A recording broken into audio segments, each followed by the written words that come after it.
Alhamdulillah.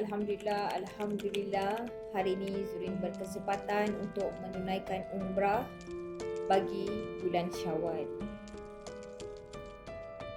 Zurin tinggal di Mekah, tempat yang orang lain impikan.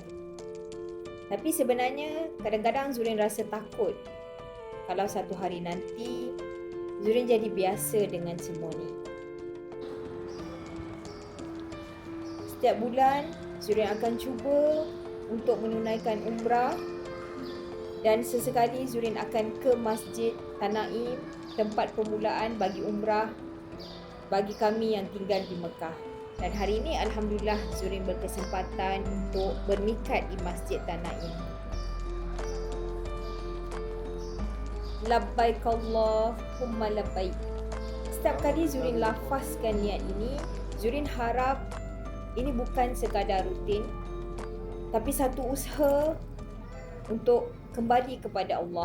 Suasana di pekarangan Masjid Aisyah di bulan Syawal, subhanallah, agak lengang, tenang, berbeza dengan bulan Ramadan baru ni.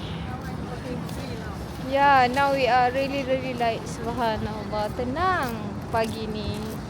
Alhamdulillah. Innal hamda wan ni'mata laka wal mulk la syarika lak. Labbaik Allahumma labbaik. Kadang bila melihat sesuatu jadi dekat, kita mula rasa hilang kagum. Sedangkan tempat inilah tempat yang paling suci dan tempat yang menjadi impian setiap insan.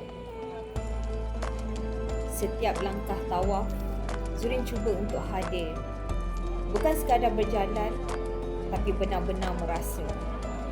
Di sini, tak ada siapa kenal kita.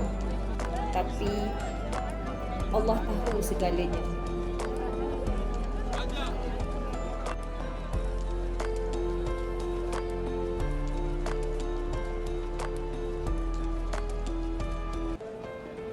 Sa'i mengingatkan Zurin yang hidup ini bukan tentang sekali usaha, tetapi tentang konsisten.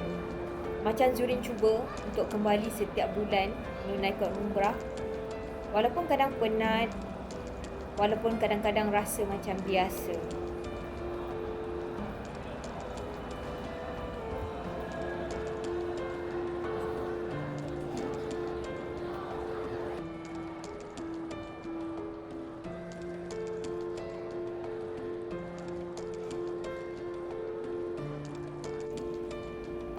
Ini bukan tentang berapa kali Zurin datang, tapi tentang adakah Zurin benar-benar rasa.